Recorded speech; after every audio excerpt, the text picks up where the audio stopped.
There is so much information out there about Medicare that it can be absolutely paralyzing. If you're a busy person like me, I'm like, tell me what I need to know, right? Just get to the facts, tell me the basics, and help me understand all of this. Hi, I'm Erika Smiley, and I'm one of the educators here at Medicare School, and this is what we do. We take the complication and the stress out of Medicare for you through education. We're also a brokerage where you can call and talk to one of our guides who will help you with getting enrolled and setting up your plans. Now, in this video, we're going to have the no fluff basics of the what, when, who, how, and why of Medicare. And we're going to do it all in under 15 minutes.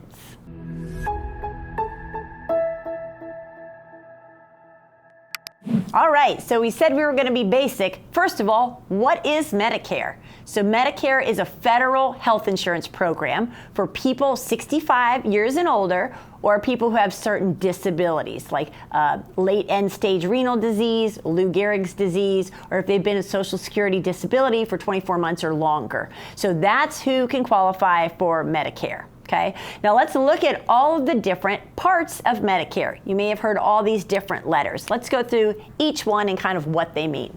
So original Medicare has two parts, okay? This is original Medicare. Has Part A, which is the hospitalization or the inpatient coverage, okay? Now, most people who have worked for 40 quarters, pretty much meaning 10 years of your life, and paid into the system, you're going to get Medicare Part A for $0. It's not going to cost you anything, okay? I mean, it costs you because you've been paying for years and paying into the system, but you don't have a monthly premium for it. Part B is going to be what pays your doctors and your outpatients visits, also durable medical equipment, but pretty much more things that are outpatient. And the base price this year for Part B is going to be $185 a month, okay? So there is something called an IRMA where you could be charged more, and you may want to look that up. But if you're a high income individual who makes over a certain amount of money, they could charge you more than $185 for Part B. So you would just want to check out what an IRMA is, IRMAA, and we'll talk about that a little bit more. Okay. Now, Part C are what are called Advantage plans. So many of you may be getting phone calls, things in the mail, people kind of hunting you down about Advantage plans. There's a big push for them now, and they're not bad, right? But there's different options and ways you can go with your Medicare plans. So you just want to make sure you know which plan is going to work best for you. But these Advantage plans are considered Part C of Medicare because the way they work, even though you have to have A and B to get an Advantage plan, they kind of replace and take the place of original Medicare. Now the Advantage plan and the insurance company is kind of running the show with your health care instead of original Medicare, okay? Now Part D is a drug plan. Okay, now sometimes the drug plan is going to be included in an Advantage plan if you go that route. Sometimes you have to buy a Part D drug plan standalone on its own, okay? But pretty much if you're enrolled in A and B, you also have to have some form of drug coverage, and that may be a Part D drug plan. And lastly, Medigap plans, or what's called supplemental plans. So they're interchangeable. Some people call them supplemental plans, some people call them Medigap plans, are the same thing. And there's a couple different letters out there, but the most popular are the G plan and the N plan, okay? And again, both of these, the Advantage plans and the supplemental plans, these are two additional plans you'll get on top of your Medicare, or they're going to work with Medicare to fill the gaps of Medicare, because a lot of people don't know there are financial gaps with Medicare. So let's look at what those are. So let's look at original Medicare and its 6 gaps. So there's 6 gaps in original Medicare. There's 3 on the Part A side and there's 3 on the Part B side. Now I'm just going to go at a high level view on this because really the point is we get other plans to go with Medicare, so you don't have to pay most of these, okay? But first of all, on the Part A side, we have the $1,676 deductible, and that is a benefit period deductible of 60 days, okay? So if you're in there for 60 days, you have to pay that $1,676. couple months later, let's say you're in there another 60 days, you could have to pay that again. So that's 60 days on that for the Part A deductible. Now that covers the first 60 days in a hospital, but if you're in the hospital longer than that, that brings us to the second gap, which would be days 61 through 90. You would have to pay $419 a day. Days 91 through 150 in a hospital, you would have to pay $838 per day. Okay. And then lastly, the third gap on the A side is for a skilled nursing facility. A lot of times you get out of the hospital, you've had some surgery or something, you're not ready to go home, they send you to a skilled nursing facility. Well, the first 20 days are covered under Medicare for $0, but after that, days 21 through 100, you pay $209.50 per day. And you're on your own after day 100. They don't cover anything after day 100. So those are the three gaps on the Part A side. On the Part B side, we have the $257 deductible. That's the Part B deductible, okay? We have a 20% coinsurance, and this is the big one. A lot of people don't know that original Medicare, you really don't want to sign up with just Medicare only. You always want to either add a supplemental plan, like a G plan or an N plan, or you want to go to the Medicare Advantage route. Either of those is going to be a better decision than staying on just original Medicare. And this is the big reason why. Yes, we have all these financial gaps, but the big one is this Part B coinsurance, because Medicare is going to pay 80% of everything, but you have to pay 20%.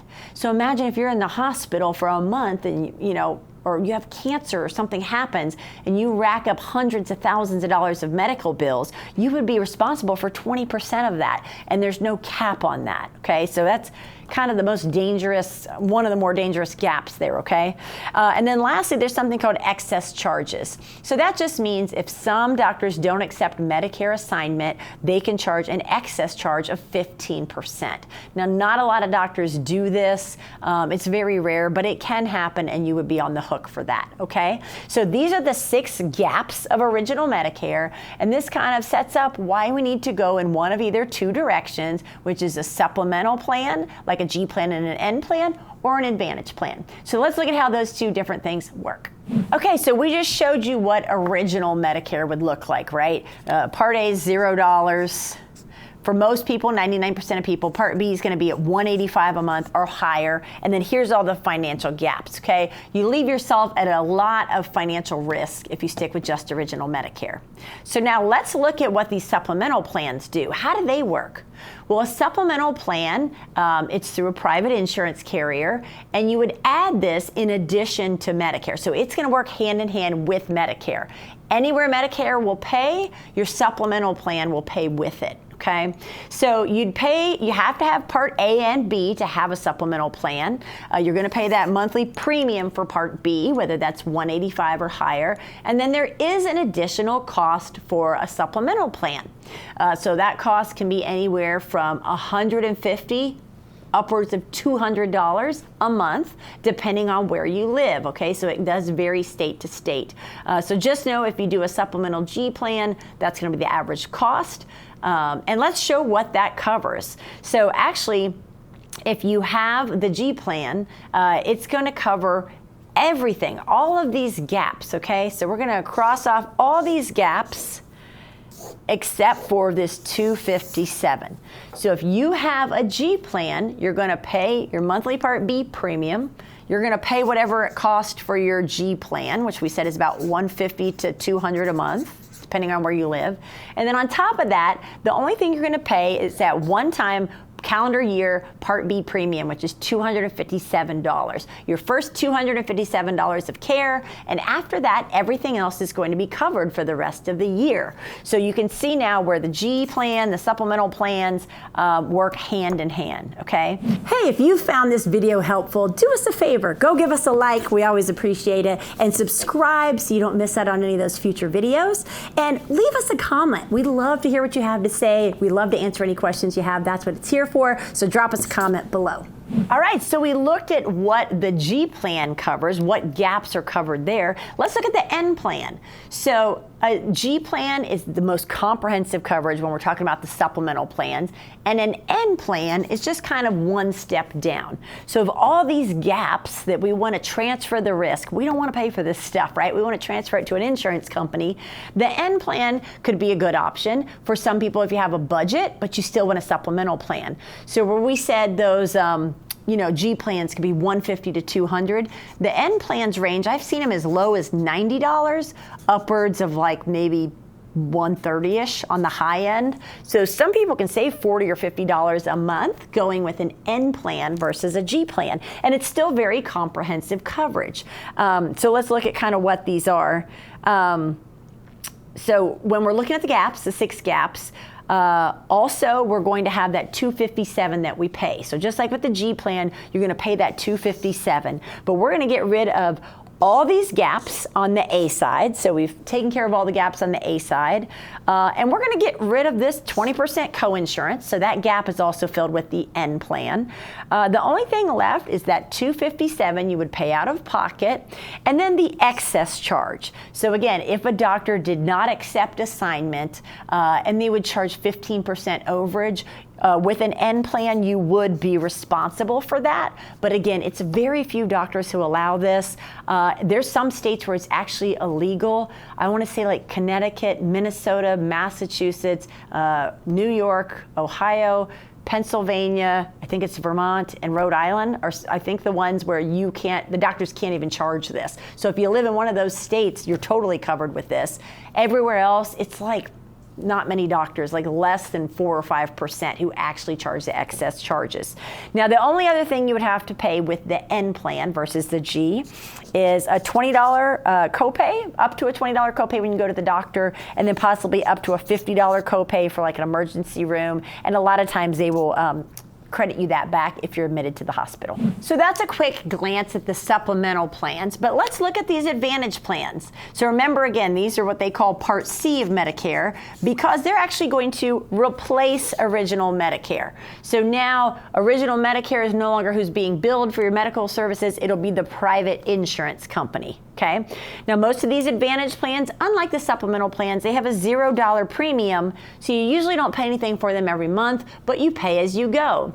So if you have to have any medical services, you're going to pay copays, coinsurance, deductibles as you go. Okay. Now, these also have some perks. So they have some dental, hearing, vision benefits where you don't get those with all of the supplemental plans. Some of the supplemental plans will have a wellness benefit where you can get gym memberships. The Advantage plans also have that wellness membership, but they have the dental, vision, and hearing, and again, a gym membership usually. Now, one thing that's different with these Advantage plans, even though they're $0 premium, they come with kind of some red tape, right? So you have to worry about networks. So these are going to be either HMOs, PPOs, and you have to worry about if your doctor's in or out of network. With those supplemental plans like the G plan and the N plan, you can see any doctor in the whole country that accepts original Medicare. With these, you also have to worry a little bit sometimes about referrals if you want to go to a specialist and getting prior authorization. So that just means if you need a procedure or a surgery, the insurance company is going to have to approve that before you're able to have that done, okay? Another thing to keep in mind with the supplemental plans like the G and the N, they're kind of set it and forget it. You get your plan and maybe down the road you want to compare and try and get a lower rate on those, but you really don't have to do anything with your supplemental plans from year to year, where with these Advantage plans, they're annual calendar year plans. So you do need to keep an eye on them and make sure you're looking every year to see what changes have been made. And then they're local also. So they're local networks. So if you're traveling and somewhere out of your network, it may not work. You may not have coverage unless it's an emergency, okay? So that's just something to know about these Advantage plans. So they work very differently. You don't pay a monthly premium usually. You pay as you go. All right, we talked about what Medicare is and some of the different options you have with Medicare plans, but let's talk about who must enroll when they turn 65. Well, first of all, if you're no longer working, so let's say you're not working and you're not covered by an employer plan or a group plan, or your spouse is also no longer working, so you don't have coverage through the spouse's plan either. Okay, you need to enroll in Medicare. All right, small employer plan. So if you're with an employer, you're still working and you have coverage, but it's 19 employees or fewer on the payroll. If it's a small employer, you need to enroll in Medicare, okay? Because they're going to move to the second payer position, so you need to make sure you enroll in Medicare to put them in the first payer position. So unless your company has 20 or more employees on the payroll, if it's smaller than that, you need to enroll in Medicare. Now, also, if you've been on one of these ACA or marketplace plans, you're going to lose the financial incentives for being on that plan, and you have to enroll in Medicare at age 65. If you're a retired military and you have TRICARE, you're required to enroll in Medicare at 65 for the same reason. It's going to move to the second payer position. And lastly, if you have COBRA or you're on COBRA, you must enroll in Medicare at age 65 because it's going to move to the second payer position. And unless you put Medicare in that first payer position, that could leave you with a lot of financial risk. So if you fall in one of these categories, you're going to need to enroll in Medicare at age 65. Now, here's something to know, that if you're taking Social Security, you're already on Social Security before your 65th birthday, they're going to automatically enroll you. And you're going to get your Medicare card about 100 days out from your birth month. So about 3.5 months out from your birth month. So if you're in one of these situations, you do need to enroll in Medicare. Unless you're taking Social Security, then they're going to automatically enroll you, and you'll get that card in the mail about 100 days out before your birthday. So let's talk about when you can enroll in Medicare. So there's two main enrollment periods we're going to talk about. One is if you come into Medicare at age 65, and the other is going to be if you come into Medicare after age 65. So if you come into Medicare at age 65, that's called your IEP, or your initial enrollment period. Now, this is a 7-month window that wraps around your birthday month, okay? So let's say your birthday is in July. You could enroll as early as April, right? So we count back June, May, April. You could enroll as early as April, and that would be a July 1 start date for your Medicare. Okay, it's always going to start the first of your birthday month if you enroll those 3 months before. Now, if you enroll after, you would have 3 months after also in this IEP period. So we could enroll in August, September, or October. Now, if you enroll in July, it would start August 1st. If you enroll in August, it would start September 1st. And if you enroll in September, it would start October 1st. And the latest you would be able to enroll in this case is October, with a November 1 start date, okay? So just know, if you're coming into Medicare at age 65, you have this 7-month window, 3 months before your birth month and 3 months after, of when you can enroll in Medicare. Now, this is why we're here. This is what we help people with all the time. We can assist you in enrolling and helping you get enrolled in Medicare to make sure you do it at the right time and you avoid any penalties or late fees. So give us a call. If you're turning 65, we can totally help set you up. I'd say call maybe 30 to 90 days out before your birthday, okay? Now, what if you want to keep working? Hey, I'm on an employer plan, I'm happy with it, or I'm covered by my spouse's employer plan, I don't want to take Medicare at 65. You're going to come in afterwards. So maybe you're going to come into Medicare when you're 67, 68 years old. So after 65, that's called your SEP, the special enrollment period. And this is actually an 8-month window you have to get coverage, and that's going to be from when you lost that employer coverage, okay? So let's say that you lose your employer coverage in May. You would have 8 months from that would be your special enrollment period window. Now, again, you would never want to go that long without coverage, so you would make sure you want to get enrolled right away. But this is called a special enrollment period. And there are some forms you need. One's called an L564. That's just going to be something your employer or your HR department signs to show that you've had credible coverage back to the age of 65. And then we have something else called the CMS 40B. That's just a form we fill out to tell Medicare, hey, I'm retiring and I'm going to be losing my group coverage and I want to start my Medicare on this date. So again, if you call us, if you're getting ready to retire, give us a call. We'll walk you through all that and help you fill those forms out and do that for you, okay? Now, another important date is called the Medigap OEP. Now remember, Medigap means the same thing as supplemental plans. So this has to do with those G plans and those N plans, those supplemental plans. And this Medigap OEP is a 6-month window. So it's 6 months from your Part B start date. Okay? When you get your Medicare card, it's going to have a Part A start date on it and a Part B start date. This Medigap open enrollment period is 6 months from that Part B start date. Now what this is usually down the road, if you wanted a G plan or an N plan, they would put you through medical underwriting. Now it's not a physical exam, it's just maybe 30 to 40 questions they're going to ask you about your current and previous health, any medications you're on, things like that, to determine if they want to give you a Medigap supplemental plan or not, right? They can reject you, they can turn you down. But if you're in this window, this Medigap OEP, which is 6 months from your Part B date, they cannot turn you down. It's like a guaranteed issue window, no matter if you've had cancer in the past, heart problems, diabetic, high blood pressure, whatever it is, they have to give you one of those supplemental plans, okay? So that's very important to know. Whether you're coming in at age 65 through an IEP, or you're coming in after 65 through an SEP, either one, your Part B start date, you've got 6-month window from that Part B start date to get one of those supplemental plans. And you can actually do those 6 months out. We have people all the time who call us and they're not going to start Medicare for another 6 months out, but we can actually shop those supplemental plans for you now and kind of lock in a rate and set that up, get the application filled out so it's ready to go when you do start Medicare. So we can do that up to 6 months before, fill out the application. It would start when your Medicare starts, and then you have up to 6 months after to get one of those without medical underwriting and no questions asked. So how do you enroll? When you are ready to enroll in Medicare, how do you enroll? So if you don't already have one, it's good to go set up a SSA.gov account. So set up an SSA.gov account.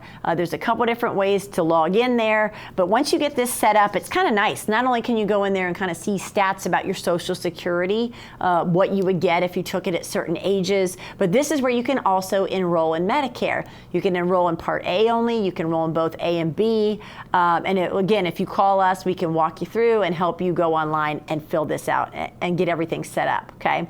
Now, you can also call and make an appointment at your local office. Some of those now you can't just walk in, I think you have to call and make an appointment, and that can be cumbersome, to go into your local office.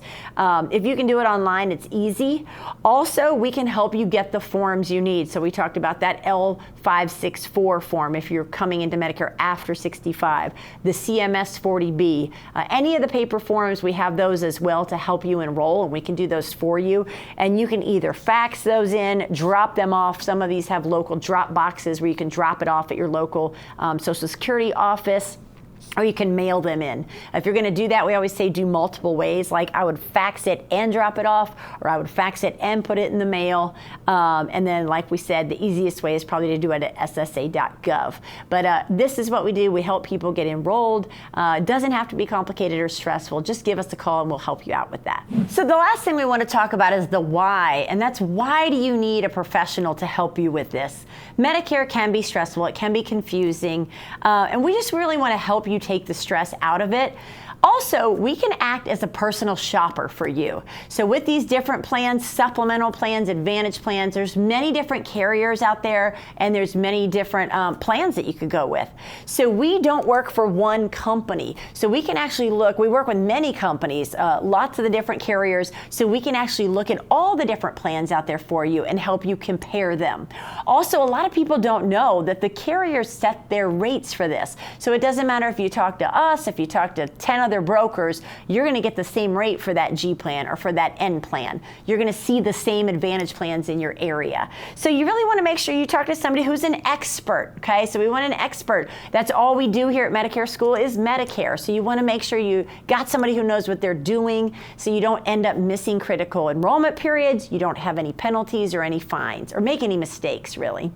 And then lastly, we just want you to know there's no fees for our services. Really, anyone who helps you, they should never charge you any fees because we get paid by the insurance company. Yeah, we don't do this. We have to keep the lights on, right, and make a living, but we get paid from the insurance companies, so there's never a fee or a charge to you. And then lastly, you just want to talk to somebody who you can trust. There's a lot of people who are going to be calling you on the phone. You know, a lot of times we hear from people, they buy a plan from somebody who knocked on their door or called them on the phone. And 6 months later, when they have a question, they can't find that person to help them. So we here at Medicare School, not only do we educate and help set you up on plans, but we have our own in-house customer team where they care for our clients, and you're going to be our client for life. So whether it's us or another company, you know, we just want to make sure you get with somebody you trust who's going to guide you in the right direction. Now, if you want to take a deeper dive into the difference between supplemental plans and advantage plans, check out this video.